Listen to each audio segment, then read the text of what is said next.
Rising up to end the silence around us about the chains that bind us, to dispel the darkness of illusion with luminous spiritual technologies, to finally become the hero within us all. And we're back. It's episode 53 of Arise the Honest Man's podcast. My name is Karuna Avatar Das, and my dear host, co-host Jaya Jagannath Prabhu is with me. Again, this is episode 1 of season 2.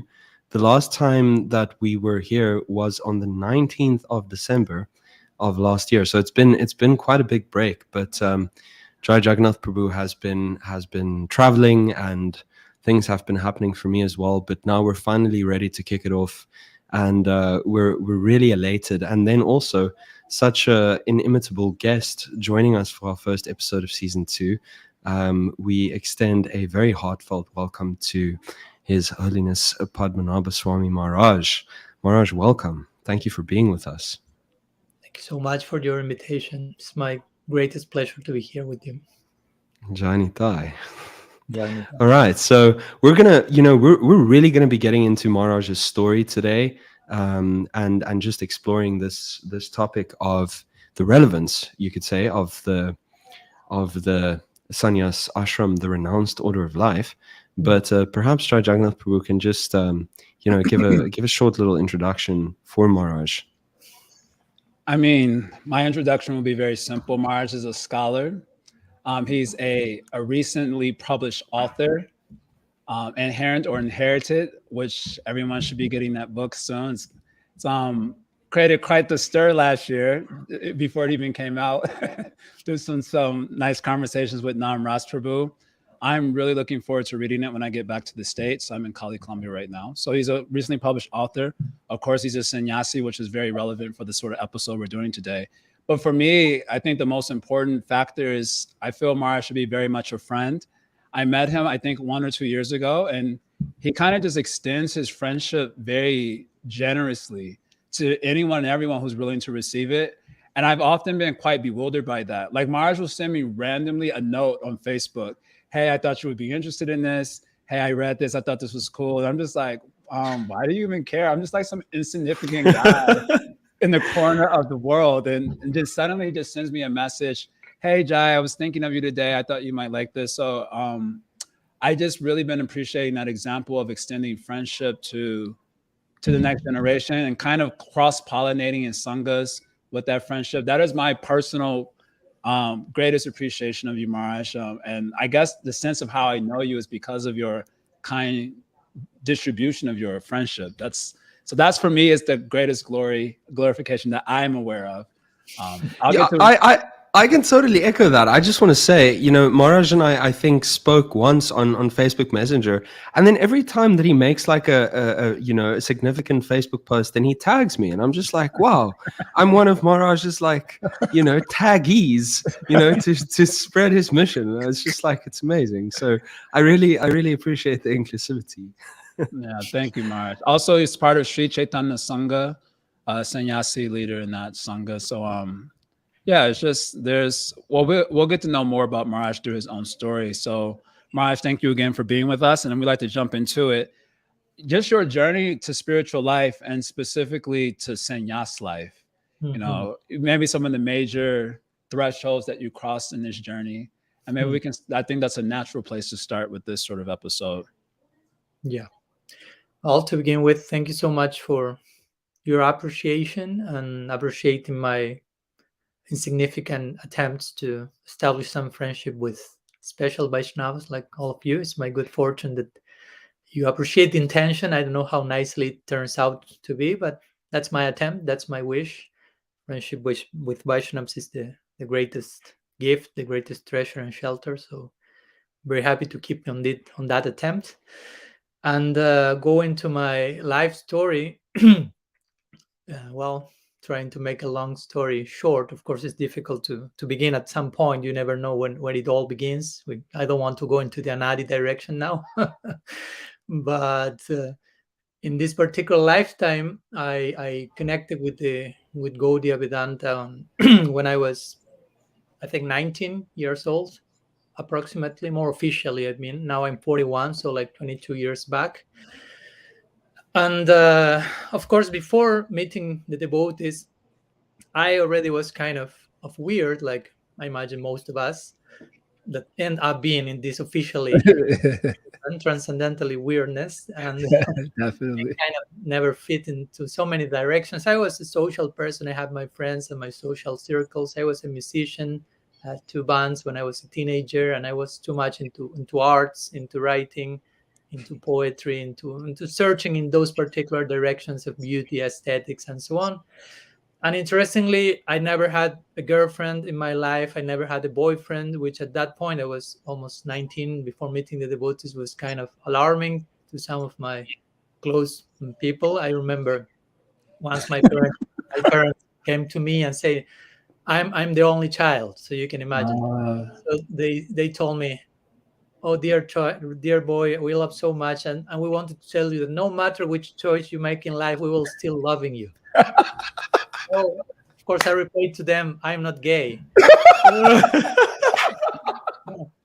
I mean, I have no problem with that. I had lots of friends in that direction, but it's not my particular situation. So they asked me, so if that's not the situation, what's the situation? And I say, well, I'm trying to figure that out actually. And it was a considerable existential crisis. And of course, mm, eventually, when I met the devotees and I knew about the monastic portal, if you will, I immediately felt identified in that direction. I felt that that's me, basically. That's for me. mm, And some years after that, interestingly, because of some health issues, I had an astrological Vedic chart made by one devotee in Vrindavan. I was already a sannyasi at the time. And he told me, Maharaj, you have the perfect chart for a sannyasi. He told me, you have the Venus, the planet of romance, in the worst possible position. So, and I say, yes, now that's more confirmed. I'm not someone for romance in that particular direction. So, and my mom, she was young, she wanted to be a nun. So maybe I have inherited some monastic DNA from her. Who knows? So, well, I was like 9 years as a brahmachari when I met the devotees, and on the year 2008, when I was 28 years old, I accepted the order of sannyas, which actually was offered to me right almost from day one, if you will. Not day one, but very quickly. But I preferred, and I spoke with a sannyasi friend of my lifelong friend of my Bhakti Maitri Vaishnava Maharaj. He was a sannyasi at the time already. He told me, I will recommend that you wait for 10 years and test yourself if you really want this. And I accepted Mm. the challenge. I felt, yes, this is realistic. This comes from a friend. This is sober advice. So I waited for 9 years, almost 10, and the situation came and I accepted sannyas. Uh, yeah, when I was like 28. So it's already now 13 years that I accepted the order, basically. Maharaj, I'm very curious. This moment, this definitive moment of certainty at the age of 28. I'm 28 years old now, turning 29 almost, and you I'm not know. sending any subliminal messages to you. No, Maharaj, me, me, sannyasi. But I just want to ask this definitive moment of certainty. What was it exactly that clicked? How did you know at that age that it was time and that you were absolutely? Were you 100% sure? Were you perhaps was there like a 0.01% doubt? How did you feel? Hmm. Yeah, good question. Well, as I mentioned from before meeting the devotees already, I was feeling 100% sure about what I was not willing to do, but it was not clear which was my vocation in life. Eventually, I met Hmm. brahmacharis. I felt I want to be a brahmachari, and when I knew about the sannyas ashram, I was kind of that's an ideal to attain. Of course, I have to admit that in the beginnings you kind of over idealize the ashram, or you kind of have certain conceptions which may not be that much in line with the definition of Uttam Bhakti. We will be speaking about that maybe later. So, but nonetheless, and if I look back in time, although as naive as I may have been in those initial times, I was always like 100% sure, maybe not with the deepest Wow. reasons in the beginning, that I want to commit myself in this particular direction. I feel it's my nature. It's really clear for me. It doesn't mean I'm higher than others. It's just, it's my nature. So go against your nature, as Krishna says in the Gita. That's not very sustainable. So I really felt that, and of course, naturally, the call came for dedicating myself to that cause in that direction, and also all that implies being a sannyasi sometimes, like share the message and try to to dedicate your life to practice, if you will, and to try to hopefully be an example of that.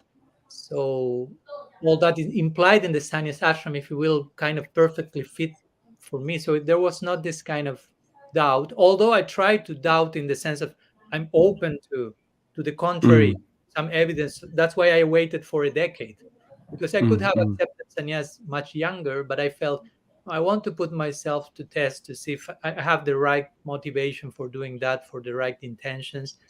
And of course, when I accepted sannyas after 13 years back, and until now, I look back and of course I find so many things that I didn't realize when I was accepting the vow, but nonetheless, I do not repent of that, and I'm totally happy with that particular step. Mm. Your astrology bit of your story kind of strikes me because when I joined the ashram at 18, and I was right in the period of like intense Rahu for 13 years. Mm. So my experience of brahmacharya ashram was like very easy.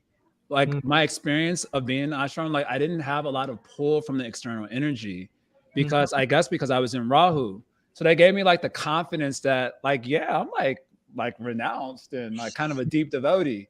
But then right after 13 years, when I was transitioning out of the ashram also, my transition was a little bit dramatic, but we're going to use the word transition just to keep it apolitical. When I was transitioning out of the ashram, I was also astrologically shifting into Jupiter. Mhm. And I remember noting a very distinct shift in my psychology that I later on noted after I got my chart read, like, oh, I'm actually shifting Mm. psychologically. And so then I didn't have the same renounced temperament that I had when I was going through Rahu. You've already got your chart read and it says perfect for sannyas, so you're probably really confident about that. But I'm kind of a little bit interested of you sharing some of your experience of being a sannyas. Like you've just shared your journey to sannyas, but the experience of being in the ashram, like psychologically speaking, and especially in a world that's like kind of hypersexual and technocratic and like quite materialistic. How do you navigate, like what is your experience internally of this environment? Is it like, Mm.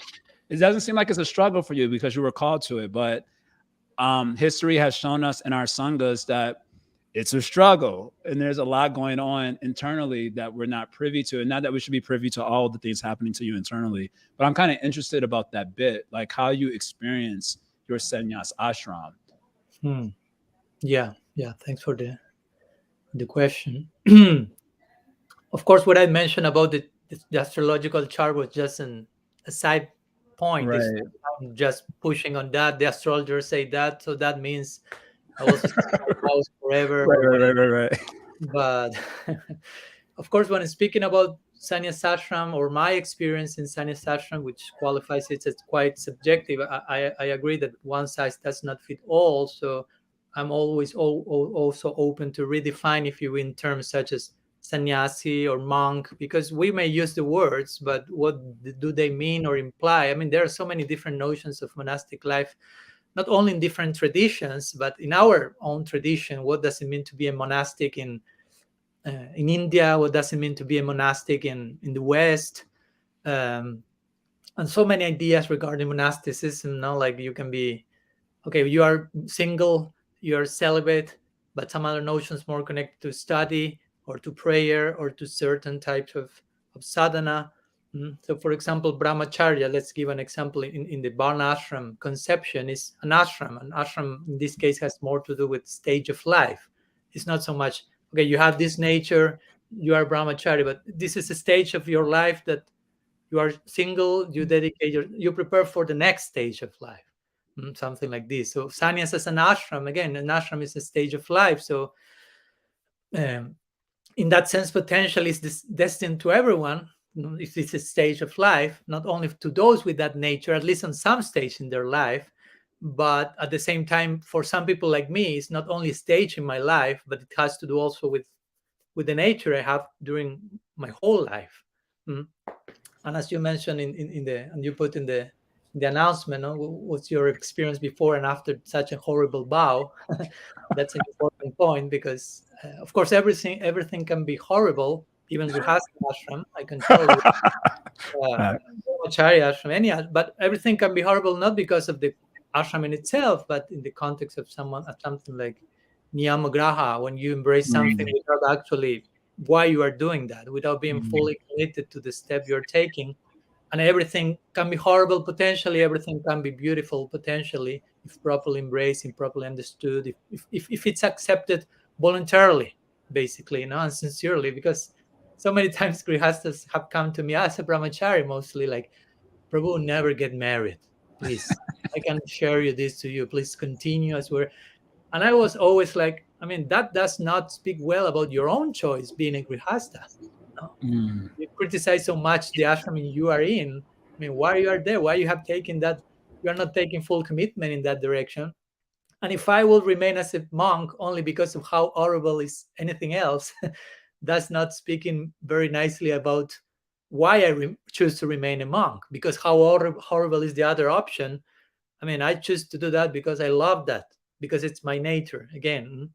And personally, I'm not of the idea of let's try to make monks or something like that. Let's try to produce more sannyasis, because as I always remember, my admired Thomas Merton, he will say like only God can make monks, and the human expedients to increase the number of monastic vocations will only end only in the ruin of the order, basically.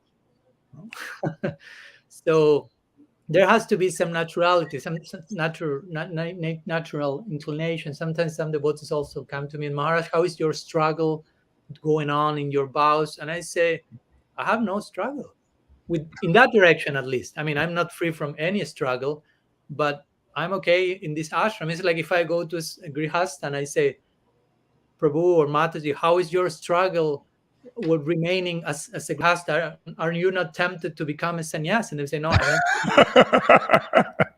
Right. I have other struggles, but I'm not struggling in that direction. So I'm not tempted to leave the sannyas ashram because it's my nature. So, of course, it doesn't mean that I shouldn't be skillful in that. I have to apply my intelligence. That's how I personally deal with that. As I spoke in some previous lecture we gave some times ago about sex and so on, and I spoke about Kriya Shakti and the importance of using our creative energy. And as a monk, I have to do that as well. I have to offer my individuality to Bhagavan in a creative way. Atma Samarpana. The Shastra is saying that actually we are the final offering. We may offer stuff in the beginning, but at the end of the day, we are the offering. So we have to be creative to end up offering ourselves in a tasteful way for Krishna. Krishna has taste. He's a connoisseur. So the offering has to be well spiced, if you will. No? So, and also as a sannyasi, you deal with anarthas. Again, sannyasi, as we will speak, it's not just necessarily a superhero, Nityasiddha, totally transcendental, Paramahamsa, super swan, or whatever. So you deal with anarthas, that means anartha nivriti. And anartha nivriti for me is all about creativity. It's about, for example, turning your worst enemy, uncontrolled mind, into your best friend. I mean, you have to be creative to end up to conversion in that situation. Sorry, I don't want to. You know that I can continue speaking, but you have nice things to share. Maharaj, yeah, I would like to divide Jai's original question kind of like in two, and ask you, in due consideration of the, as Jai called it, like the hypersexual technocratic context that we find ourselves in, like it's just really over the top, pretty much wherever you go. That's kind of like the one aspect, like the context of the greater society that you find yourself in as a sannyasi. Because on the one hand, it's like you really have to put yourself where the people are in one sense to be able to reach them. But in another sense, you also have to protect yourself. And perhaps some kind of isolation is necessary, or it's just like you have to be very strategic what spaces you put yourself in. So that's kind of part one of the question, is like, what is the experience of the greater societal context? And then something you mentioned earlier, just part two, is that, you know, after you took the vow of sannyas, then you had certain realizations of what it really is that you couldn't have really foreseen initially, right? So first the context, and then like the inner experience that you came to, you know, just as you went along. Mm-hmm. Yeah, yeah. So, of course, yeah, as a sannyasi, I deal with the world. I'm not precisely a hermit, if you will, which of course I don't have a problem with that. And a sannyasi can be that as well. I mean, there is place for a sannyasi to be what sometimes is called a bhajananandi. Although again, that's another topic, that how do we understand those terms and so on. But yeah, I understand your point. In nowadays world, the dynamics are pretty much overtly in the direction of not precisely something totally becoming unfavorable for sustaining your sannyas path. So Yeah, I can know. I Yeah. sorry, Mark, to cut you off. I just want to amplify that part of the question if you Yeah. because I have this here on my little question sheet also. Mm-hmm. You know, the symbol of sannyas, like as a symbol, Mm-hmm. is like a symbol of sovereignty, and we might even say male sovereignty, historically speaking, because you Mm-hmm. don't require support from the outside world because you're supported by God Himself. And I remember a friend asking me one time, he said, "Why do you guys bow down to sannyasis?" And I jokingly said, "If you don't need sex, you get an obeisance." You know, and I said that kind of as a joke, but basically, you're like fully sovereign in that you depend only on God and not on the external world. And that was kind of the symbol of sannyas historically, it seems. Whereas in the postmodern world, sannyas doesn't strike people anymore as a sovereign, but I think people experience sannyas as more like they seem to have a lot of dependence on the external world. And especially in our culture, in the name of yukta vairagya, they seem to be quite entangled. Just, this is not meant to be a judgment against the ashram, just an observation that No, no, people seem to have less respect of sannyasis as a symbol of sovereignty. And they kind of experience them more as like these sort of parasitic, you know, people who are just like escaping the hardships of householder life. And especially when you see them having all the fanciest gear that's coming out, you know, the Apple Watch. I'm not trying. This came up. Some people messaged me. This came up. They got the okay. It is You grab true mine. They got though. the Apple Watch, but you know they got the Apple Watch. They got the finest silk, and it strikes people as like, well, where is the sannyas? I'm not seeing the Yeah. sannyas, and so just like to Karuna Avatar, I'm just amplifying that. Where yeah, the sort of materialistic, hypersexual, technocratic world. In the name of Yukta Vairagya, it seems that a lot of our sannyas, well, at least in our sangha, ISKCON sangha, they may appear to be quite entangled, and even in the name of Yukta Vairagya, and it makes one wonder and doubt. So I'm amplifying that part, and we want to hear about that, your okay. experience on that side. Yeah. Oh, Jukta Vairagya, that's a very dangerous word. Be careful with that. I know it well.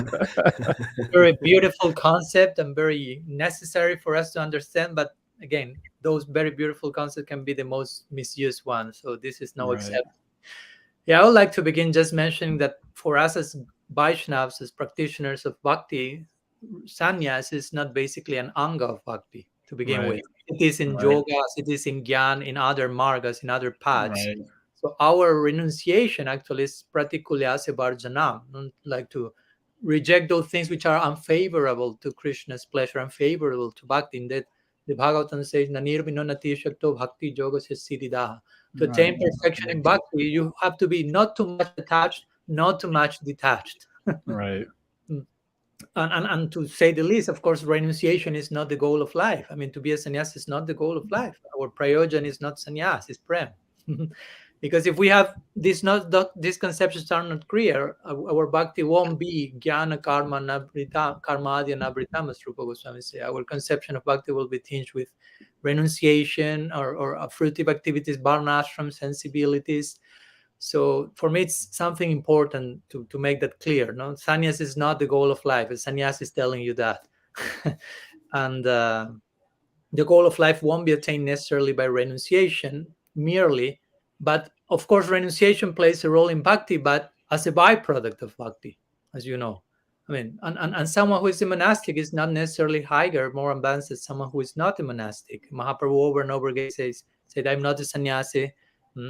Yatirba, Sarvopadi Vinirmukta. I don't want to torture with shlokas after shloka, but Grihe Takovan and Tako Bhaktivinoda Thakur will say, we are in the forest, you are at home. I mean, a renunciant, I will say, a renunciant is not necessarily more renounced than someone who is not officially in that order. You can be a renunciant because of your nature. That doesn't speak about your renunciation. And as I mean, compare most sannyasis with Srivas Thakur. His degree of renunciation. He's not a sannyasi. He has a big family. If you analyze he has many brothers living there, and mother-in-law, and wife, and sons, and children. But his whole house is for Mahaprabhu. Or compare the renunciation of every sannyasi with the Grihastha community in Golok Vrindavan. I mean, none of them are renunciants, technically speaking, but all of them are super renounced, basically, because their renunciation is the renunciation that counts as a byproduct of bhakti. That's the one we are interested in. So for us, the highest renunciation for us is not the one. I mean, we do not take renunciation as a sadhana in itself, but the renunciation that comes as a byproduct of our ultimate sadhana, which is bhakti. And we are not projecting ourselves in the Nitya Lila as monastics. No, that's an interesting point. Yeah, I won't be a sannyasi in Golok Vrindavan if I someday arrive there, basically. That's not the prayojan. No, so that's interesting. No, our ultimate examples are Gopas, Gopis in Vrindavan. They are not monastics. So that's interesting because if you want to be a sannyasi or a monk, you have to develop some psychology, but at the same time, ultimately, you have to deal with that in such a way that it does not get in the way of the ultimate non-monastic identity that you will have in Golok Vrindavan or in Golok Navadvip. So that's a point that I think it's important to understand, because bhakti is not so easy to understand. No, sometimes renunciation is overtly identified as spirituality. No? You put the word sadhu in Google, you will see what it appears. All this dreadlock and sadhu, they are the sadhus. No, right. You see a bhakta and how a bhakta is conducting himself. Uddhava by saying to Krishna, which is my renunciation to ayo pabukta shraganda. I'm wearing your silks, your earrings. I'm eating your remnants. And Krishna at that time had royal standard in Dwarka. So, but there's an inner austerity there, inner renunciation in the form of renunciation of ego. Because, again, renunciants want mukti generally, but bhaktas want, renunciants in other paths want freedom, but devotees want slavery. Freedom from mukti, if you will. No? So yeah, love-driven slavery. Yeah, basically that type of course. So, of course, and for us, the word vairagya, which is renunciation, if you analyze it etymologically, is vairagya, which means a special type of viraga, special type of attachment.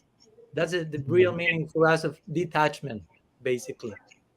And for us, again, renunciation has that role.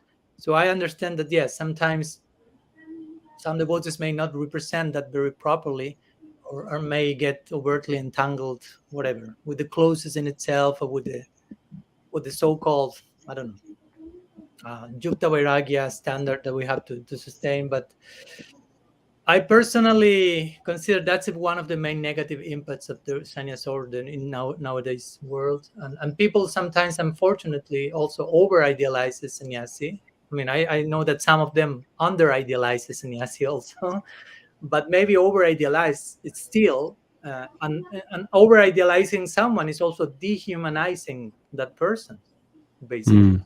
And I mean, I don't want to become a devotional superhero. I want to become a devotional human being to begin with. No, that's so. And sometimes this type of over-idealization, of course, is dangerous for sannyasi, because sannyasi can get attached to that, and you become identified. Okay, I have to be a superhero for this community, which means I lose the capacity of acknowledging any mistake I may commit, any struggle I may go with. But we grow spiritually much more by doing it wrong than by doing it right. Mm. There are so many mistakes we need to make in order to progress. And of course, some we need not to make. But the sannyasi should really be willing to, as an example to the community, really willing to show I'm learning by making it wrong, basically. But we know human ego prefers anything, just about anything, to failing or changing or dying. But the sannyasi should be the perfect example of this, of dying before we die, as sometimes it is said. Mm. But yeah, Maharaj, yeah, sorry. so sorry. No, I don't want to interrupt. Maybe just if you want to finish your point, that's No, good. no, continue. I will never finish my point. Maharaj, just to confirm, you're from Argentina, right? Originally, Somehow, yeah. right? So now, just very curious, coming from a Latin context, which is so passionate and sensual, and just like I also know that like Argentina is a massive meat eating country. It's just like it's a big thing, they're not into the regs. coming from that kind of context, and then always kind of having a sense that renunciation or a life of more kind of like really offering your personal capacities and sense of creativity to God, really kind of like having that sense and developing and refining that more and more as you went along. You were also saying that there are so many conceptions of sannyas in the world today. Like, what is a sannyasi in India? What is a sannyasi in the West? Right? Like what exactly, how do we see it? What is the purpose of sannyas? So Maharaj, coming where you coming from Argentina, then finding bhakti, navigating your way, making a cultural transition to Vedic culture. What is your personal brand of sannyas? What is your sannyas dedicated to in your own heart? Okay. So I personally really feel identified as a sannyasi with the notion of being a public intellectual, if you will, in the sense of, well, quite close to the Brahminical idea of a sannyasi, who is a teacher, who is someone who articulating explicitly in words the subconscious of the masses, if you will, as I like to put it. When people have some intuition, intimation, thoughts, but they are not able to put them in words, and a sannyasi should be able to express that for themselves, to help them in that direction. Although I know that in many cases sannyasis are depicted or positioned as administrative units, more kshatriya-like personalities. And I understand there was a necessity in the time, for example, when Prabhupada started ISKCON, and there were the need of this expansion and taking responsibility and administrating. But originally, generally, the original role of a sannyasi is more that of a Brahmana, teacher, a public intellectual. I remember once my Guru Maharaj, Srila Bhaktivedanta Tripurari Maharaj, he told me, I only want you to do 4 things. No? So I was, okay, let's see. So I want you to write, to read, to chant, and to speak, period. I say, okay, great. I mean, that fits perfectly with me. Of course, I know it sounds easy. You're not doing anything. But I mean, to only do those things. Of course, if someone has to clean the bathroom or cook, I'll be there. No problem, guys.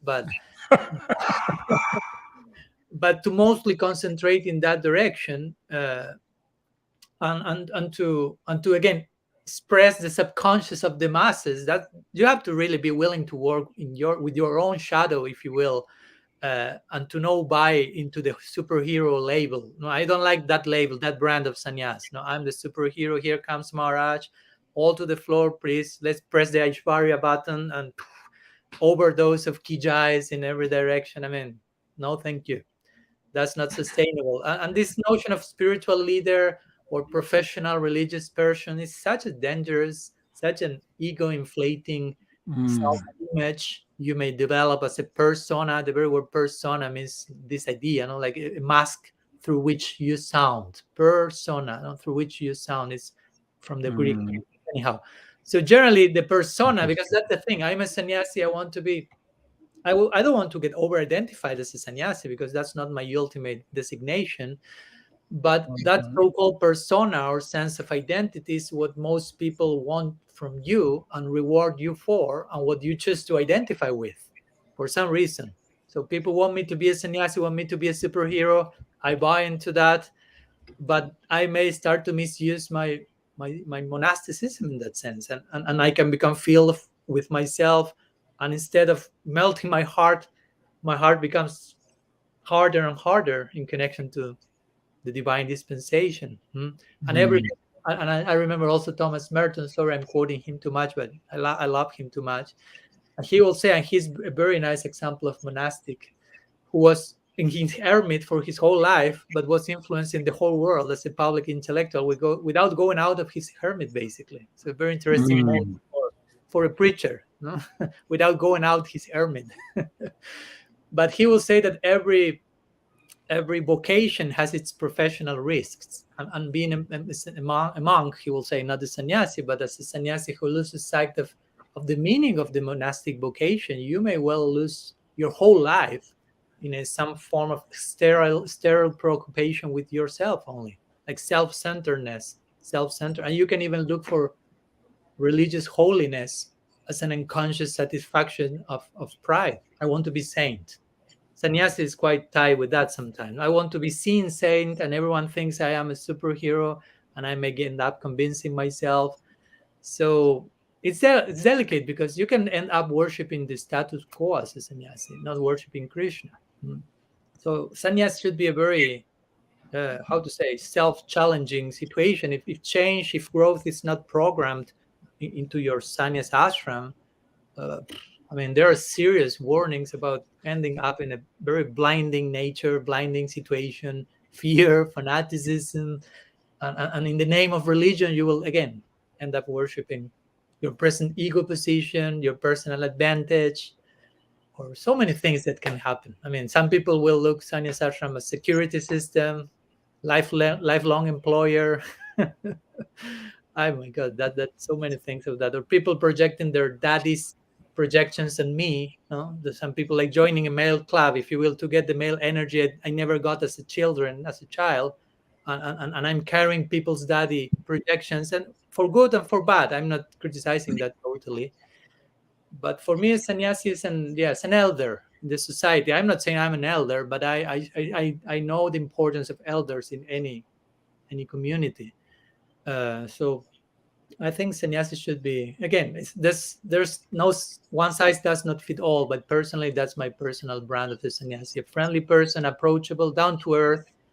I mean, my guru has always emphasized that to me. I mean, try to be down to earth in your relationship with people, and maybe internally you are somewhere else, and when you speak harikata, they may realize you are there, but in your day-to-day relationships, you have to be able to communicate on a down to earth level.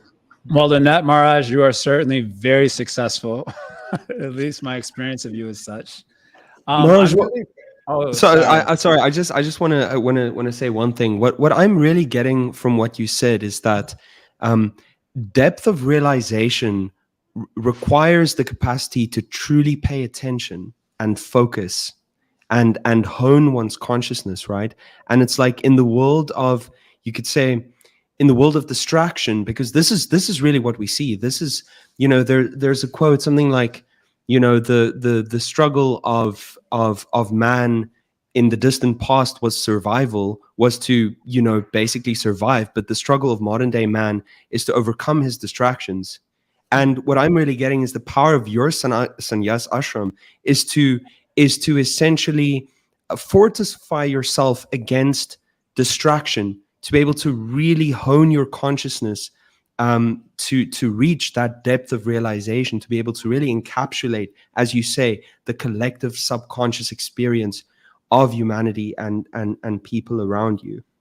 Yeah, and for that, I need my own space of introspection and contemplations and silence and monasticism. Also, that's a side to it. No, I mean, as you may know, I travel. I have my social media presence there in service of the community, but also I need to disappear and take my time and my retreats, if you will, which are totally essential for remain sober, recollect myself, recollect my thoughts. I mean, it's not that easy to be contemplative and introspective. I'm not saying I'm doing it right, but I mean, try too hard to try just to try it is hard enough. But I love that challenge. I mean, I don't want to. I want to remain with integrity and depth of thought and commitment with the ideal. So as hard as it takes, is at the end of the day, it's easier than not doing that, basically. Mm. But yeah, I think it's very, very important to not lose sight of the real purpose. And again, this not does not only apply to a sannyasi. It's not that I'm not a sannyasi, so I do not need to be contemplative, introspective, and deep. I mean, yeah, we don't want to be sannyasis. We want to be bhaktas, and all of us have the same homework to do from different perspectives, if you will. Mm. I want to explore that point a little bit more because this is at the crux, I think, of the topic. But before I get to that, this piece that you mentioned that idealizing someone also dehumanizes them. And I mean, that's a very powerful meditation. I definitely think in our ISKCON community, we have done a lot of profound dehumanization of sannyasis. They're not humans. And I think historically, they were intended to be like the pure devotees. You know, there was like the 11 pure devotees at one point. And even though there was this whole period of like reform, at least when I joined in the early 2000s, the culture still very much was the sannyasi was a superhero. That was the culture. And that was how we related to a sannyasi. They were pure devotees, even though they wouldn't say that. And it wasn't explicitly stated anywhere that they were, but the culture by osmosis was that they are the superheroes. They are the pure devotees. And that gave very little space for, you know, the human activity aspect of sannyasi. Unfortunately, as time went on, the human aspect came to the surface inevitably. And sometimes that looked really wild. And at other times it was just like, okay, that's just weird, but you know, whatever, they're human. And now it seems like in our generation, there's like a shift very much the other way. We're not into idealizing sannyasis, but we're also not into them whatsoever. You know, and we're kind of shifting. It seems like we're shifting away from, like, I don't think I know anyone amongst my friends that are aspiring for sannyas or interested in sannyas. That's not true. There are a couple, but they're all in the Raya Maharaj Sangha. Other than that, I don't see, there's like a push away from that because of the damage the dehumanization of idealizing them has caused. And I'm kind of interested in your insight on this, like looking into the future of the ashram. Where is its real place anymore? As with the new generations, as we're first of all jaded with the old culture that probably inappropriately put sannyasis on a pedestal, as we've moved away from that, and as we're also entangled in our own problems of the age, including technology and other such things, it seems like promoting sannyas amongst our culture would be like injudicious. Like it wouldn't be necessarily prudent to do so. And yet, of course, we can't make it a rule because there might be someone like you who has a nature like that. But as a general culture, it seems we're moving away from that. And it seems that that might actually, in fact, be wise, at least the way I'm thinking about it right now. So I'm kind of interested in your thoughts on that, looking into the future of the ashram and our sanghas. Yeah, thanks for sharing. Yeah, I agree with your perspectives. And yeah, unfortunately, well, I won't say unfortunately, it's just the facts and what happened, as you mentioned, from one extreme, the shift is going to the other when people is not only not seeing themselves as sannyasis, but not even seeing themselves as interested in getting close to sannyasis. Not like being friends. I remember when we have our first podcast with Nan Rasa, and he started saying, well, I have here my new friend Padmanabha. Well, I don't know if I can call him a friend. Someone told me sannyasis cannot have friends, and I was like, oh my god. I told you that. I don't want to be in that path. I mean, because again, we practice bhakti. Bhakti is not about detachment, but it's about attachment. Srila Prabhupada say that's the science of attachment. And sangha, the word sangha also means attachment. So when we speak about sadhu sangha, means we progress by attachment to the sadhus. No? So I want to have friends. That's my point. No, we want to have bhaktas. Just in case. No?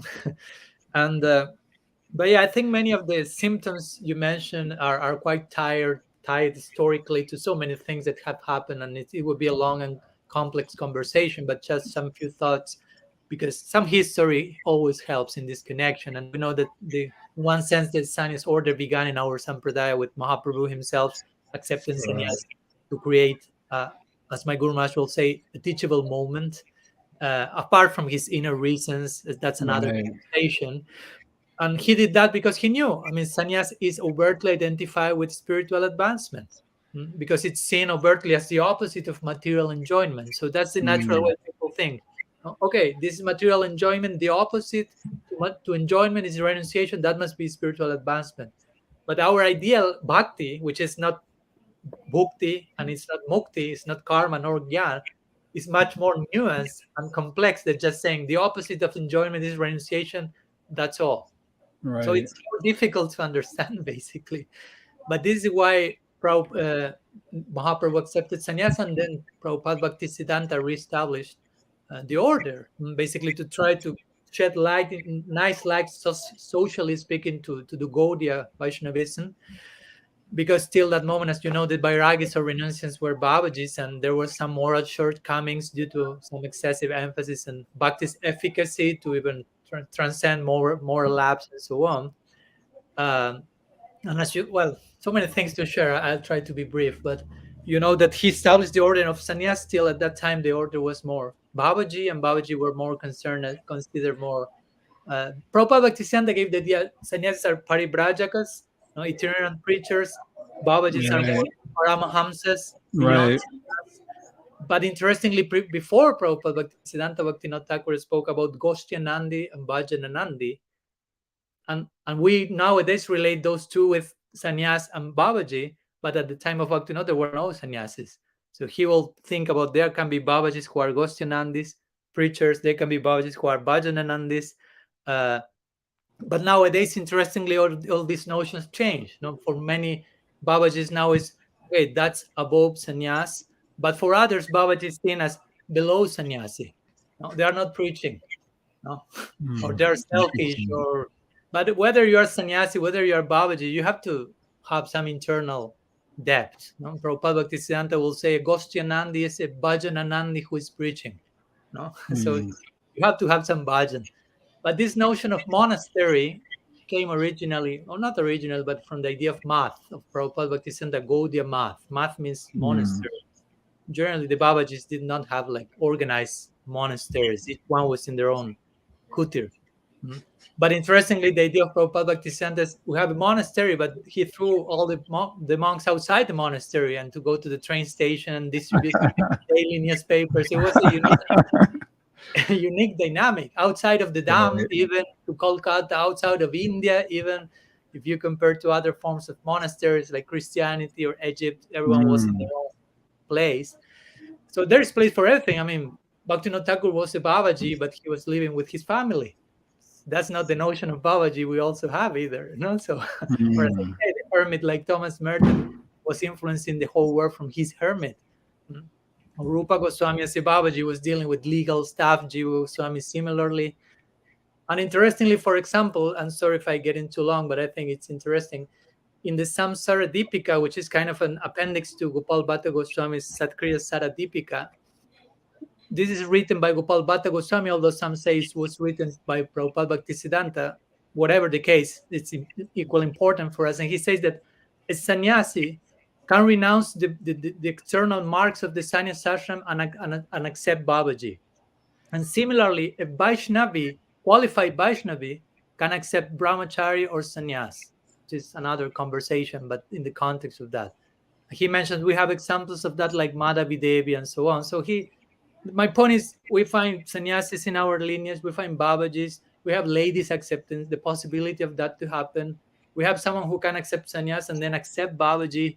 I mean, all the things are not wrong. I'm saying this because sometimes we have a very like narrow-minded, okay, this Sure. is sannyas, this is the legal version of it. This is the only way to do so. Sure. So sannyas in one sense is a preaching strategy, if you will. No? The way how Mahaprabhu established it, there's a lot of relativity to it. Sometimes we absolutize the order to the point of, again, identifying his pure devotee as sannyas. No, Sannyas is a social adjustment that was made by Mahaprabhu, that was made by Prabhupada Bhaktisiddhanta, and he did with the Upavita as well. But in time, society changes, so those things may need to be changed. My Guru Maharaj says, I think I told you, This month. you were thinking about, should I give you sannyas or should I give you Babaji? That's an interesting story. We were speaking for a few days before that because we thought, okay, Prabhupada Bhaktisiddhanta reestablished sannyas because of some shortcomings from the Babaji section. But then now we have quite some shortcomings from the sannyas section. So we should reestablish Babaji order, trying to make more emphasis, not so much on pratishta, because sannyas is a lot about pratishta, and I'm not using pratishta as a bad word, but a person who is positioned in society, taking the attention of everyone, dressing in a different way, different color, standing with a proper purpose. But Babaji generally are more low profile, not so known, and so on. So we were thinking of that because again, nowadays in many Gaudiya mats also, I know, I mean, there's an overemphasis in the saffron cloth, if you will. I mean, if you are a monk, whether brahmachari or sannyasi, you are immediately higher than whoever is wearing some other cloth. If you are a grihasta, if you're a Babaji even, becomes almost inconsequential by comparison. So again, there are some irregularities in the name of sannyas ashram. My Guru Maharaj gave a whole lecture on that. So we thought about that, no? And I had no problem. I say whatever you want. I have no problem wearing white. I mean, I'm not attached to a color. I mean, there have been people coming to me and saying, Maharaj, this is not the real saffron color. This is not legally speaking. And I said, I mean, this is totally relative. Prabhupada Bhaktisiddhanta, before establishing this color, he tried with green, he tried with black. He took element from the Ramakrishna mission. He took element from the Sri Sampradaya to design his sannyas order. So again, that's not an absolute thing. So anyhow, long story short, my Guru Maharaj concluded, I'm fighting a few number of battles now, trying to retire some different misconceptions from the community. So if I give you Babaji, that may create some unnecessary conflict at the present. Now, some people will think we are rejecting Prabhupada Bhaktisiddhanta because of doing that, or some Babajis will think they are, by giving his Babaji, they are accepting Prabhupada Bhaktisiddhanta was wrong, whatever. So he told me, instead we will preserve the order established by Prabhupada Bhaktisiddhanta, but emphasize you have to be humble sannyasis with good character, which is a main emphasis in the Babaji order, properly understood. And at the end he told me, but maybe in the future I may change my mind and give you Babaji. So, okay. What is the advantage though? Like, you know, I guess it's still related to my first question to you. But what is the value of taking sannyas? It seems like taking sannyas comes with a lot of disadvantages and very few, if any, advantages as far as our movement toward the goal of our life in bhakti. You know, if I'm a sannyasi, everyone's gonna be like looking at me, waiting for me to make a mistake, and I know they don't do it maybe consciously, but it will be there. You know, you have to have this like high level of, you know, moral standard and so on. As Mahaprabhu says, even the slightest defect gets spread like wildfire amongst the sannyasis, and we definitely see that with social media. It's not even a joke; it's out of hand, and it on the internal level can impact you as you get into the pratishta part. Not even on purpose, but kind of like by osmosis. That's everyone in the community sees you in a very special position. And it may be a little hard to resist forever the imposition of that self-image of others. You may also start to embrace it like, yeah, I'm in this respectable position. That's a disadvantage for bhakti. Whereas if one just kind of made gradual progress, staying in the low profile, et cetera, it seems like it could be like more smooth sailing. So I guess my question is, why should any of us in the next generation even think about embracing it? You also mentioned this for the preaching. It looks like if you are a sannyas, you might be at a considerable disadvantage in preaching, as we've become increasingly skeptical about sannyasis because of the history we've seen. So it doesn't seem very useful for preaching, doesn't seem very useful for humility, and which is inquire for growth in bhakti. Everyone's going to be looking for that mistake. So it comes with like all these disadvantages. And I can't personally, I'm like, where is the advantage? Like if someone's like, hey, Jai, you should really think about taking sannyas. You're a good preacher. You're articulate. Show me what the advantages. I need to see some advantages, like how will I do better by embracing Mm. ashram than just being like a single guy that just still studies. And so what is the advantage? Why should anyone in our generation even think about embracing such an ashram with so many considerable disadvantages, especially in a culture where you can end up making, you can more easily make a lot of mistakes. Mm-hmm. It's like if you have to read, write, chant, and speak, why do you need the designation? Why have the constraints and the restrictions? Because it just seems limiting. That's all that it is. Maybe people will take you more seriously and listen to you as a public intellectual if you have the status of sannyas. Mm-hmm. Yeah, to begin with, I'm not promoting that people from your generation should Yes, accept of course sannyas. not. Not to make it clear. Yeah, thank There's you. no We got subliminal that. message here. I got that. And join the Swami. I'm touring US now, so whoever will like, you can come. I will train you. We will fill up the monasteries. Right. I know that at some time that was the model. Now you go to live in the temple. Even every devotee was a temple devotee. There was no conception apart from that. But eventually, nowadays, the dynamics are also very, very different. And again, I do not think that promoting I don't think sannyas is something to be promoted personally, but something that should come as a natural, on one side, on a natural choice because of one's nature, as it did in my particular case. But again, I know that may be 0.00000, and I could be saying zero for an hour, 1% of people who may have that weird nature that happened to have in this particular lifetime. So what to do? I'm weird, but I have to deal with my weirdness in a sustainable way. But yeah, personally, of course, I would say that on one side, yes, sannyas ashram can have some potential disadvantages. The ashram in itself, of course, is not something, we are not demonizing the order in itself, Right. but how much we can fit nowadays into that order in a way that is really contributing and not the opposite. So again, that requires someone who may fit those shoes. And I think, of course, it depends also in so many things. For example, the society you are in, it has a particular past experience with sannyas ashram that takes its members to be a little bit more susceptible to whoever appears and call himself a Swami. In some other societies, it may be different. I mean, Sure. everywhere there is something of that for sure in every Yeah. tradition. But my point is that I've seen that when a sannyasi also, as much as we can say there has been so much uh, stuff going on negatively in the name of sannyas ashram for many decades, I don't think also the solution is okay, let's make it disappear totally, but Sure. hopefully let's open ourselves to the possibility of recalibrate our conception of sannyas, what the sannyas should be in essential way, and separating principle from details, and being open to find if someone wants to do that in a proper way.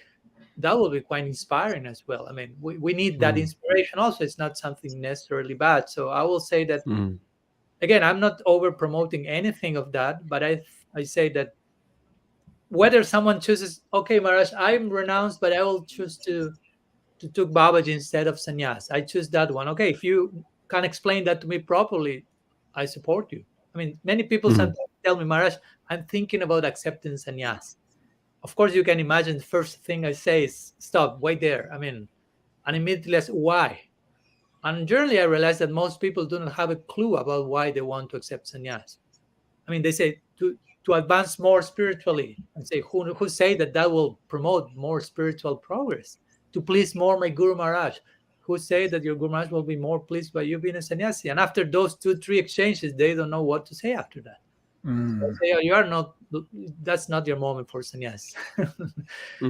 So, so my point is, we should be very clear about which are our motivations for joining the ashram, and of course, once that is clear and in place, also to keep in mind how to maintain those motivations along the way, because on the path, so many bhakti-yuta arthas will come in the form of recognition and pratishta and kijais.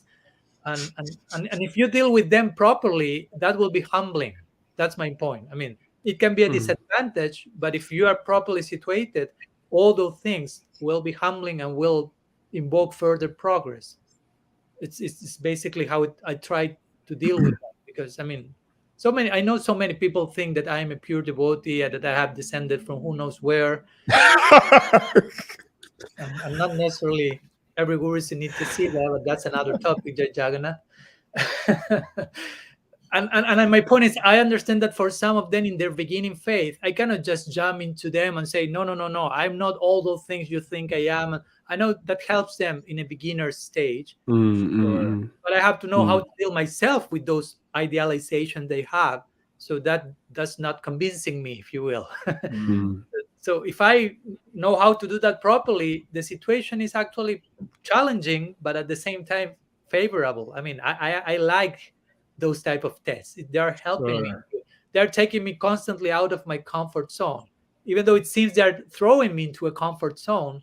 If I'm trying to be sincere, actually they are taking me out of the comfort zone, because I have to constantly deal with them in such a way that I do not go crazy. But again, who is willing to do so? That's another story. So if you want to embrace that challenge, okay, welcome to the sannyas ashram, and there will be so many struggles in between. Also, no, I mean, Yeah. for me, one detail. Sorry, for me, something that really had helped me through the years, just an advice sharing, is to have friends that I can relate on a one-to-one level, because you become suddenly surrounded by so many people that puts you on the pedestal, drop below, and you may become accustomed to deal with maybe with your guru. He's above me and I'm below, or those who are put me above and they are below, but I lose sight of this one-to-one sakya, if you will, connection, that a friend will tell me things without filter. So I need that type of connection, because if not, I may die of an overdose of batsalia or something. No, every like the kids say, Yeah. "Daddy, you are the best daddy of the world. You are the best daddy," and you're like, "Oh, tell it again, please. Oh, it sounds so sweetly."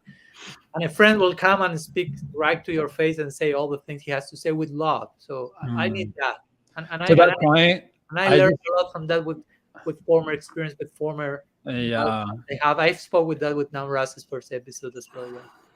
So I know Karuna wants to say something, but just to that little point, I remember being in the ashram. This was years ago, and there was a particular Maharaj who had an issue, and he had to leave the sannyas position. Didn't know who he was. There was an article about him on whatever one of the websites, this come websites, and I remember when I read the article, I cried, and I mailed our GBC guru sannyasi that was there at the time in Chicago. And I asked him, I'm like, didn't he have friends that could have like helped him in this situation? You know, the situation, I'm not saying the situation because if I say it, people will immediately know what I'm talking about. So not naming the situation, I was like, didn't he have friends that he could have reached out to like set the record straight, put him, in his place or whatever, support him, help him. And then I asked the Maharaj, like, do you have friends? Like, who are your friends to like check you? And he kind of didn't answer the question, kind of indicating that it wasn't necessarily the culture, that they were like a lot of friendships of that level. And I remember crying about it. And I remember it was kind of like at that moment, I was like, nope to the sannyas ashram. It was like a moment in my life. I was like, absolutely not. I'm not going to put myself in a situation where I'll end up alienating myself from the sort of support that I require to protect me in my journey towards the absolute. It was like a very pivotal moment. I remember this guru bought me some Nishingadev oil, and he said, I'll say a prayer for you in front of Nishingadev. I was like, I don't need a prayer. I need friends. Like, where are the friends at? Anyway, just amplifying that point, because it was a pivotal point in my own thinking about this subject matter many years ago. I was like, absolutely not. I can't live without that friendship. I'll be finished. And Yeah, so it's interesting to hear you bring that up. I Yes. totally agree. I mean, without friends, sorry, Karuna, without No friends, worries. we want friends forever. I mean, it's not that friendship is some temporary device that we need now because we are so weak. But I mean, the more we advance, the more friends Right. we should have, and the more the deeper our friendship should be. So it's not that sannyasi is an exception to that rule. No friends. I mean, I'm a bhakta above a sannyasi. I mean, Mm, I have to leave that designation behind, and I want to be the bhakta. And bhakta progresses through sangha, and sangha is snigdasya and satabar, and mm, there's confidence and there is affection. I mean, again, the process is individual, and the sannyas is typically depicted as as you say, like independent personality, but not that independent actually. I mean, we want to be dependent of others, attached to Vaishnavas. That's our bhakti at least. No? mm. Sorry, Mm. Karuna, you were saying something. No, just so you know, the essential conclusion is that regardless of status or designation, peer like-minded peer level sangha is absolutely fundamental and essential for all of us, right? But it's an interesting thing, Maharaj, because the thing is, you know, relating to also what we said before, is that your sannyas designation will produce awe and reverence from those who are junior. Just awe and reverence, full stop. That will be there. Mhm. But it's like, what is the value of awe and reverence? Because it's just alienating to the person on the receiving end, right? It's like it's maybe harder for people to get close to you, or like, you know, it's almost like maybe. And I'd be interested in your personal situation. You know, those that you came into spiritual life with, Mhm. um or because then it's like, right, you grow together, right? Because then after the point of accepting sannyas, it's like immediately you're like status upgrade, right? And then people may not like feel like that you're approachable, and then maybe it's harder to develop those kinds of friendships, because it's almost like awe and reverence is such a default. But what is this awe and reverence? You know, what is the point? Because ultimately it alienates you. One thing Dude, is I love this respect. question. I'm sorry. I'm going to try to be as vague as I can about this example. But there was a video that was sent to me recently. I don't even know. I got to be super vague. I don't even know how I'm going to be, because I'm not trying. This is not a call out. It's just something interesting. To what Karuna is saying here, you get this sort of status upgrade, and at a certain point, you may not like it. You may find the Aishwarya too limiting in the sort of natural Mm, flow relationship. So as a result, you may kind of like slacken the standards that should be there if you're representing yourself to the world as a sannyasi, in favor of a more natural relationship. And I want to say this example, but I don't know if I could be vague enough. But you know, there was someone We are, sent me a video, we are going and live. Yes, Jagannath. huh? We are going live. Be careful. I know. No I mean, addition. if I say something out of hand, everyone's gonna say that's just Jai, that's just how he is. So it won't kind of matter. But out of respect, this is out of respect. But there was a video sent to me and of a particular sannyasi. Yeah, person. well, it was a sannyasi, so this is important in the context of the question that you're bringing up. Okay. And he was having like he has a very natural relationship with like youth, for example, and the play out of that natural relationship, it appears that sometimes he gets into like the youthful activities, you know, maybe going to a dance party, or just like different weird things that you're like, aren't you a sannyasi? Like, I'm a little confused why you're at the dance party with the youth. But at the same time, this is like a very respectable individual. I personally do have regard for him. I actually dislocated my toe at one of his kirtans, which ended up leading to my joining the ashram. So he has a pretty pivotal role in my psyche because of this. But it's also been bewildering to see this, like, and I'm like, okay, I kind of get it. Like, he needs that. The Aishwarya part has been too stifling. Maybe this is a speculation, obviously, and therefore he wants to play out like a more natural relationship. But because he's representing himself to the world as a sannyasi, it just looks like it comes off as completely inappropriate. And I remember asking another Maharaj about this, like, "Hey, isn't this your friend? Like, can't you like, I don't know, don't y'all like check in on each other and check each other out?" And so just Karuna's avatar point, like, yeah, about the Aishwarya part, it's like, again, it sounds like another disadvantage. I'm sorry. I'm still trying to I'm like looking for the silver lining here. Aside from there might be a weird person that just has the nature like yourself, as you're saying here. Yeah, that reminds me, like, for example, Mahaprabhu's sannyas, he accepted sannyas again as a preaching strategy, and he was able to access like the intelligentsia of the time, like Sarvabhauma Bhattacharya or whatever, Prakashananda Saraswati. So it facilitated some outreach But at the same time, he realized, I cannot go to a brothel to preach. So for that, as Right. we know, Nityananda Prabhu was his extended arm, who could go to all the places that Mahaprabhu couldn't go as a sannyasi. So I was reminded of this example, like a sannyasi is facilitating, but also at the same time is doing the opposite in some directions. So there should be some complement to that. That is not that necessarily the sannyasi has to do everything and anything and going anywhere and everywhere and dealing with everyone in any single way, because that will like dilute the what the sannyasi originally represents. So I think that that on one side, I think it's important for, again, there are different sannyasis. I'm speaking about my own brand, as Karuna said. So I think the element of Aishwarya is, it can be used properly. I mean, Vrindavan, Absolutely. the whole underlying feature of Vrindavan is Aishwarya. I mean, there's more Aishwarya in Vrindavan than even in Vaikuntha. Right. But that's the ground for Madhurya to express. No, so that Aishwarya is allowing the ultimate type of sweetness and intimacy we find in Vrindavan. So I say that also. I mean, there's an example, but as a sannyasi, I know there's some Aishwarya, as Karuna said, I know that there are some people we see me with some Jai Maharaj. And if that's proper, if they are expressing that in a genuine way, I mean, I don't think that's a problem, as long as I'm not going crazy with, oh, no, here I am. But I see that as some affection, some appreciation that is creating commitment in me. I like to speak in terms of responsibility or commitment, like a child and the father. A child will see its father as daddy, ideally, or like some superhero or whatever. Eventually, the relationship should evolve to the point of friendship. I mean, father still is father, but there is some friendship there.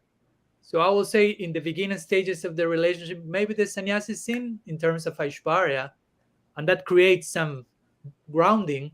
To the person will be open to hear the teaching, to learn from the person. We'll see, hey, that person has a good example, is walking the talk.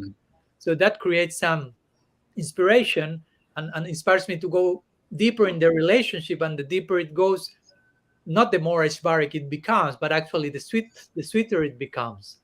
But it may all begin with some Aishwarya foundation, which again, the sannyasi has to have certain standing as to know how to deal with Aishwarya. It's not for me. I mean, I'm instrumental, and I'm just serving the person's faith. Basically, that's how I try to deal with that. Now, if someone is expressing some awe and reverence to me, I mean, it's just whatever the grace my Guru Maharaj is expressing through me is touching the other person's heart, and I'm committed to serve that, to honor that. It's not about me being the main character. Spotlight is somewhere else, basically.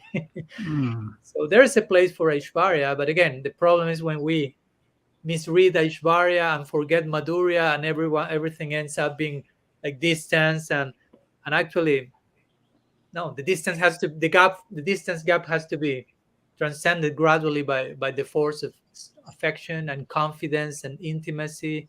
But that takes times, as any relationship, no? So I don't know, some thoughts in that connection. I have one final question on my little question sheet here. I also have one. My final You go question, first. Yeah, my question is about renunciation as the result of bhakti. So I like to think of that as natural renunciation, and an imposed renunciation on the way to the experience of, bhakti proper, like bhav bhakti. So here with bhava, then comes virakti as one of the anubhavas. And I think in one of Thakur Bhaktivinoda's essays, he says the qualification for Babaji Vaish is bhav bhakti. Like, you should be having the experience of bhava. And so, which makes sense. It's a very natural renunciation. And then you have this other brand of this imposed renunciation on the way to bhava. And now hearing you with this episode, I'm kind of getting a different sense than I was having earlier, that there could be a person who has a nature, maybe from previous life, some scars or whatever it is, a combination of factors, but a nature that is actually suitable to that ashram. And that will be sort of the vehicle of identities that's going to take him to bhav bhakti and beyond, sadhya bhakti. But it is also seen that the imposition of the renounced order on the way to bhava has not done very well. Not only in our Sangha, like I know in our ISKCON, because we're from ISKCON, we're part of the family. We talk smack about it because we're allowed to, because we're part of the family. But I didn't realize the last year I've been kind of into other sanghas, just associating a little bit more and so on. And I was like, wow, the ghetto is everywhere. Like it's over at Radhakund, it's over in this sangha, it's over. It's like everywhere. And so this sort of what I call like an unnatural renunciation, which is just the imposition of the identity on the way to bhava, that just seems like super dangerous. And so it brings me to Bhagavad Gita, where I'm hearing like Christians is not advocate for karma sannyas. Whenever he speaks about it, it's like in relative to karma yoga. It's like juxtaposed to karma yoga, but he never speaks or advocates for that ashram, like pretty much at all in the Bhagavad Gita, for example. Maybe a little bit more in Uddhava Gita. I'm not as studied with Uddhava Gita as I am with Bhagavad Gita. So it just makes me kind of like, is the unnatural imposition, like what I'm calling as an unnatural imposition, is it really healthy for, even as a concept, I can see it being okay, but is it really healthy as an ashram to embrace? I'm not fully seeing, I guess I'm not fully appreciating its value. Just because of historical elements, because of Bhagavad Gita elements, because of Gaudiya Vaishnavism elements, like, virakti. Dude, like, we're so down on sannyas right now. No, I'm not so down intense. on sannyas. Because as a concept, I value sannyas ashram, and I feel like the society needs renunciates who do the work of just reading, chanting, etc., as you mentioned, and then they enlighten the community. I feel like that's a really important role. But I'm looking at the historical factors, I'm looking at some of the philosophical factors, and it just makes me come to the conclusion that, I don't know, maybe not. Maybe it's not so valuable. Maybe it's not so helpful for our devotional communities looking into the future. So I'm personally trying to, unless I get killed because of circumstances, which is quite possible in my case because I have a big mouth. But if I live to be a little bit old and I'm going to be making some sort of contribution to the devotional community, I want to know where this piece of the puzzle fits in, like its value. So I don't end up being like an opponent of it, for example, as has happened to a lot of our younger generation, where we have become more or less opponents of the ashram. We don't like sannyasis. We don't offer them obeisances. When they come into the room, we disregard them. It's like kind of a culture now. So I'm trying to like keep that value in my head and appreciate. But all these elements are telling me, like, I don't know, where is the value at? So my question is about natural renunciation versus unnatural renunciation. And in terms of the unnatural, how important is it as a culture as part of the social culture? Individuals are obviously different cases, but as part of the social culture, how is this piece really important for our community? I'm sorry. I just have to point something out here. It's like Jai, part of that question basically implies that like you're taking the personal. Like in Maharaj's case, his sannyas ashram is very personal. He feels himself to be. Am I coming through clearly? Yeah.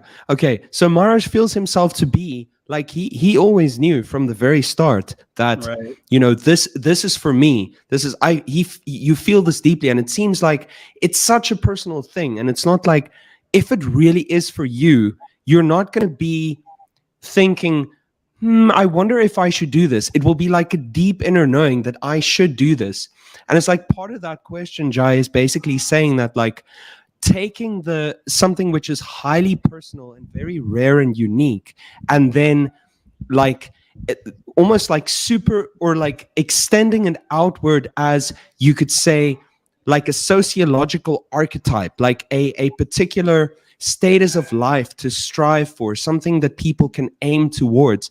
And it's not that. It's something very rare and unique that you will on a very deep interpersonal level know if it is for you, and I just don't think that we should extend it as like, well, as it like is a sociological archetype, right?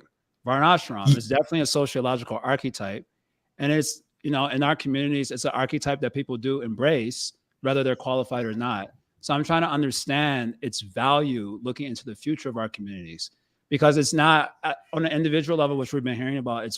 It's very interesting. but I'm interested in that sociological part also, which inevitably, if you're showing up to the community as a sannyasi, you're playing a sociological role also, inevitably, just by dint of showing up, wearing saffron and presenting yourself as a sannyasi. So Sure, because I'm you're curious. setting an example. You're saying so. I'm Yeah. curious about that part in the future of our communities. How important is that piece to the community, or is it just Mm. like, is this been like something that's just been too damaging to our communities, and we need to like throw it out in the future? Which is seems like the direction we're going in. I don't think that I don't feel like that's the answer either. So I'm trying Mm. to understand its value, and my heart tells me it's valuable. My intuition tells me it's valuable. It's needed for the community. But I have all these little fancy arguments in my head. It's like, oh no, it just doesn't say I get any advantages from it. You know, it's this problem, that problem's coming up. So I'm trying to. That's the why I called the episode the way that I did. Has it met its shelf life? Because I'm like, where is the value? I know intuitively it's valuable, but how do I really, get concrete in that understanding? So, well, Sorry, Maharaj, I'm being all dramatic. no. Please, I like cathartic questions as well. I'm here for that. No problem. So I agree with your points. I appreciate what Karuna mentioned regarding the how personal. I mean, we are part of a personalistic school, and ideally everything should be very personal. Not only sannyas, but whatever Right. decision you take has to be really deeply personal. So you identify with your choice and develop, yeah, an identity of service through that. Not to the point that I am a sannyasi is my ultimate identity, but I identify with the vehicle enough so that can facilitate my attainment of the real identity. So that's how my take on this color in my life, if you. So I think that it will be again important regarding the role of monasticism or sannyasi more specifically in our tradition in the future. I don't think that sannyas should disappear totally, or babaji, or whatever form it may take, or the few weird renunciants in the community. That the monasticism, maybe the 0.0001%, it's a minority, but doesn't mean that minority has to disappear or to think that it will disappear. I mean, it will always be there because it's about nature. So there will be someone always with some that nature in some ages a little bit more, some others a little bit less. And as you know, sometimes minorities even maybe quite crucial and nourishing to the majority, to the rest of the society or community. So for me, it's at least personally, it's always very inspiring to have some, again, balance and not dysfunctional but affectionate wise sannyasi as an elder in a community. Maybe a sannyasi may not be elder in age, but elder, I'm not speaking about physical age, but a figure that you can feel that person is a role model. Of course, you don't need to be a sannyasi to be that, but somehow to be a sannyasi and to make that particular choice in a personal way, and you really feel that. I mean, to me personally, if I find a grihasta, we have chosen to be a grihasta from a very personal way, and it's fully embracing that commitment. To me, it's as inspiring as a sannyasi who has chosen to do so from his particular perspective. So what we are appreciating is more the integrity behind the choice, if you will. So yeah, monasticism will be always be very few things. I'm not promoting let's try to preach more monasticism so we have increased the percentage of sannyasis in the community. Yeah. But also something that I think it may work a lot in the future. Not so much, of course, return to an old school sannyas monastery and let's increase the number of saffron, but to emphasize uh, the monastic side to our lifestyle, no matter you wear saffron or not. Basically, I think that sounds something interesting, like to activate your monastic side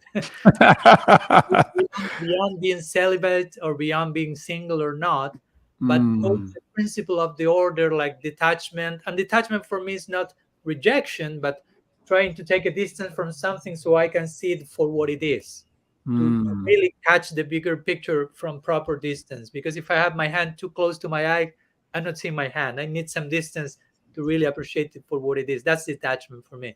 So introspection, because I can live in a monastery And if I'm not introspect and so on, I may not be a monastic in that sense, basically. No? So my Guru Maharaj once said, no, monastic, instead of trying to solve the problems of the world, he understands, or she understands, the world is a problem to be solved, if you will. Mm, Not a problem as something negative, but something to be solved. No, so yeah. and he or she Yeah. takes the proper stance to deal with his her situation in the world in such way, trying to transcend the world. But I like to speak transcendence not in terms of evasive devices or rejection, but integration or synthesis. Uh, So for me, detachment has to do with that. Monastic outlook has to do with that. So I mean, there is place for my Guru Maharaj, for example. He has some ashrams where he promotes retired ashrams in the mountains. I'm not trying to promote that for everyone, but I think that's a nice model for those who may like that experience. Those, whether they're monastics or whether they would like to go there for a monastic experience, if you will, for a retreat. Because nowadays many monasteries in the world serve as that for the society. People going for a retreat, places for introspection, prayer, whatever.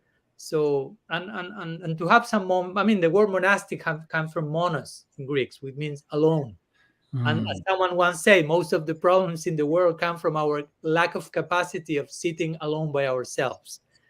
So I think it's important to emphasize that monastic side. No, like sometimes it is said the cure for your loneliness is actually solitude. No, and Right. that's not only for monks. That's the point. That's not only Right. for monks. So I will try to present that side of monasticism nowadays. So yeah. I It's think that like, it's like, future, yeah. So sorry. It's like sannyas really leverages one's, you could say, one's scope to perform tapasya and austerity. Like you were saying, like everyone should sometimes, step into their monkness vibes, but that what does that mean? Like being able to perform austerity, which is valuable. It's like pursue. Jordan Peterson says, pursue what is meaningful, not expedient, right? And one needs that ability in order to do it, and sannyas really helps in that regard. It's just what I'm really getting is that whatever your choice of ashram may be, it has to be based on a very, very maturely considered deep inner vision for yourself, like really, really thinking, what is it, why am I doing this? It's like, Maharaj, you took a decade to decide, on very deep, like inner contemplation and consideration. I have one final question that I'd like to pose. It's kind of like, I'm seeing that the sannyas ashram is very valuable as a so that there can be leadership to those who are within, perhaps like younger brahmacharis. It's because for every man at least, it's super, super healthy to have a period of brahmacharya. Like, we know this, Vedic culture tells us this, and all of us that spend some time in the ashram can really attest to it. Qualitatively, it's so dense with meaning and growth and forward motion, right? And if there are sannyasis, then those you could say young temporary renunciates are being supported, and they can be guided, and that's something very special that I'm seeing. But just as a in relation to that, there's kind of like a pretty common universal sentiment in our Krishna consciousness society these days, that don't go to sannyasi to ask about like worldly problems, right? Like, don't go to sannyasi to ask about relationship advice, because what can they tell you? Like, Maharaj, you were telling us, like, you never had a girlfriend, then you became a monk, and here you are. So why should anyone come to you for relationship advice, right? So that's the one part of it. That's the one part of it. But at the same time, a simultaneous reality, a parallel reality, is that we see with older generations of sannyasis. They have been dealing with people's stuff so much and so extensively that all of that, you could say, vicarious exposure has given them a lot of realization. And on the basis of that realization, they're able to perhaps give relatively sound advice because they've heard so much. Maybe the personal experience is not there, but it's like vicariously you've experienced so much, right? So I guess my question is, where exactly is the synergy between these two parallel realities? Like, let me ask you an essential question, Maharaj. What should I? What kind of advice should I not ask you for? Yeah, I agree with you. Thanks so much for the question.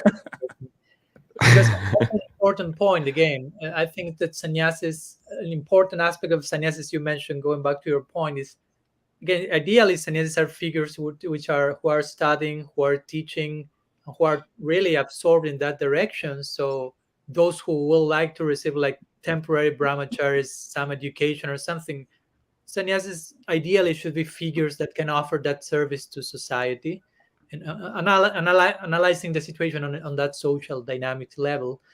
But at the same time, yeah, the thing is that sometimes in the superhero perspective, sannyasi is someone who will advise you which car to buy, which city to move, which girl to marry, or psychological issues. And I have deal with those ideas, and I've tried to fit in that shoes for during my first years as a sannyasi. As naive as I was, people was approaching me with Maharaj this, Maharaj that, and whatever Maharaj says, that's revealed truth. And the problem is that sometimes it didn't work, and eventually you are like, oh, no. So, and what you mentioned as well, the vicarious side, that's important as well, because I mean, I've never studied psychology, but I have to deal with so many minds for decades that somehow I have attained some vicarious PhD in psychology. That's all. Yeah. But of course, at the same time, in some cases, I would recommend some person go to a psychologist. I wouldn't try to fit into those shoes if I see that the situation is not enough. So yeah, some experience is there, and some empathy for the situation is there, but it may be sometimes it is a cognitive empathy and effective empathy. Now, like you went to some situation and you are suffering, and I've never gone through your situation, but I can understand you are suffering and I try to help you.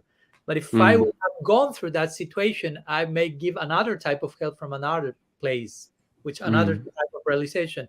And the two are okay. The two can be complementary. So if someone asks me about romantic issues, again, it's not my field. I can say something, but I won't speak that something from an absolute perspective, like this is the all in all, and this is what Maharaj has told you. So, of course, Krishna can make arrangements and reveal something through oneself and touch others' heart. But yeah, personally, I'm a lot of making this point with people who sometimes say, Maharaj, can you help me? Can you be my Siksha guru or things like this? And I say, I can try to serve you and help you, but I'm not an expert in all fields of knowledge, and do not expect that from me. I mean, I just to try to become not even an expert, but somehow someone connected with our philosophy. That's hard enough. So do not expect from me like to be very expert financially and whatever else. So you have to go to some professional field sometime. You have a mental problem, you go to a psychiatrist. I mean, I won't replace that. And I won't tell you chant Hare Krishna and be happy either as a solution to that, because Sorry. you need something else. Now we say chant Hare Krishna and be happy, but between the chant Hare Krishna and the be happy, there's some Go to the parentheses. doctor. Go to So the many doctor. considerations, no? So you can ask me whatever you want. I have no problem. I wouldn't say do not ask me about this, but according to the question, I may tell you, well, Karuna, this is what I can share with you, but please, I mean, there's so much to that that I'm not able to provide. So complement that with depending the question here and there. So I think also yes, it should be humble enough and sincere enough and sober enough to know his her own limits as to the reach of their advice, and be careful not to absolutize, yeah, whatever is coming as revealed truth, and you don't need anything else, because that may have created many of the problems we are dealing now with. And I think it's nice again not to annihilate the sannyas ashram, but to try to Right. from the extreme of over idealization to the extreme of total rejection, Right. go to the middle path, because bhakti is the middle path. Bhakti is not karma, bhakti is not gyan, Bhakti is the middle path. So we should deal with every situation in a middle path mentality, if you will. So that may take some time, that may take some generations even, but trying to put sannyas ashram in its proper place, not only for those who are not sannyasis, but for those who are sannyasis as well. Now, both Mm. needs to recalibrate our conception of it, I would say. Mm. Maharaj, I probably have tons more questions that have been ignited from the conversation, but you've actually given me a very satisfying conclusion in this somewhat appropriate 2022 slogan, activate your monastic side. That sounds like something I could sell on Instagram, honestly. But I think Well, I wrote for an me, I'm article. finding a reconciliation. Say that again. No, that I wrote an article about that some time ago. So that's Oh, part of Ah, okay. in Spanish. So we should. oh, maybe you can Mo- translate that. That would be Maharaj, what is your do you have a website, or like where can people go if they want to check out your things? I Yeah. got Oh, it. Jai, were you going to say that? Sorry. There's I one think way. so. I got the bhaktiinajiva.com. That's one. That's one promoting the book. But I have a personal website, which is my name, which is swamipadmanabha.com.ar. From art. Ah, okay. .com.ar. I'm writing it in the chat we have here, so that is there. Okay. Sure. Okay, we'll And share also it, there's we'll share it. bhaktiinajiva.com for those of you who are interested. You like how Maharaj thinks, and from the comments, it looks like you do. You can hear more of how he thinks on a very subtle subject matter about bhakti's inherence or not non-inherence. And Najiva on bhaktiinajiva.com, where you can get his book. I've gotten it, and I'll be reading it when I get back to the States. Really excited about that. Maharaj, I'm finding reconciliation in this activate your monastic side for the topic of today. Particularly the idea of learning like solitude as a cure to loneliness, which is something that I hear everyone expressing, whether they're in a relationship or not. They express this sense of loneliness. And there's a book one of our mutual friends had recommended, our friend who does work on prayer.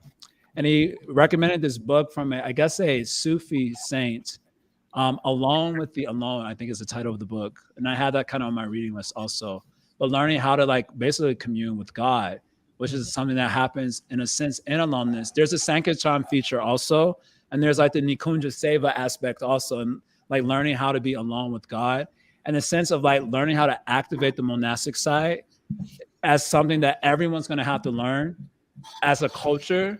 And then out of that, some individuals may emerge where they do that their whole life, where they're like monastics their whole life. I see that as like a healthy something looking forward in the future. It's also reminding me of, who is this saint from the Jesuits? He used to have this thing called spiritual exercises. Loyola, I forget his name. Ignacio de Loyola. Yeah, this one, Ignacio de Loyola. So he has this thing called where basically everyone in the community, renounced or not, they would go through this period of like 1 month. I think his time was like a 1 month program of learning how to pray and be alone with God. And then you did that, and somehow the experiences you got in that, you integrated into your life. And many went back to, householder life. But then there were others who just embraced a monastic way of being. And that seems like that's something I could like wrap my head around thinking about like the community in the future. So my point is that I'm finding reconciliation in this conversation and that particular phrase. In fact, activate your monk side and transcendence as integration. I'm really appreciating that idea also. Thank you so much for choosing being with us here, Maharaj. You're very well spoken and very charming. And you seem like cool peeps, as we would say in our generation. Someone that I could be a friend with. Cool people. Cool people. The quality that I in general most highly value and appreciate is when I feel like someone is really authentic. And Maharaj, you have a sense of you really have a sense of contentment, and you come across as being very equipoised and just happily situated in where you are and what you're doing in your life, and that comes across to me very clearly, and I really appreciate that, and that shows authenticity to me. So very grateful to have been given that you gave us the opportunity to engage with you today, and ask you a lot of challenging questions. Yeah, thank you for sharing your time. Thank you so much to the two of you, and I look forward to more meetings of this for sure in the future. Yes, I'll Jai. see you in New York. I'll see you in Michigan also. Oh, I have it on my list.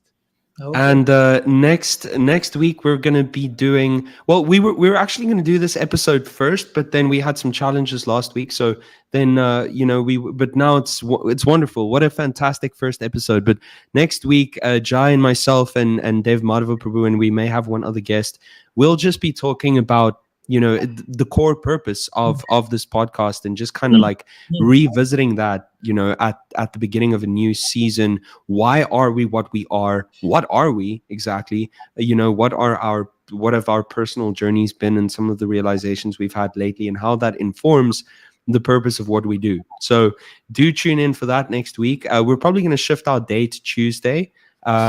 The ladies podcast tends to be on Monday, so we were on Tuesdays. Jai and I were like super fixed up, first 6 months, every Tuesday 12 p.m. noon, there we were. So we're gonna try and do something like that again. So do tune in again, but you can just follow our socials. Jai Jagannath Prabhu on Facebook. He likes to post there. I sometimes post on Instagram, and yeah. So we're so, I'm just so elated to be back. It's really wonderful. Yeah. Okay.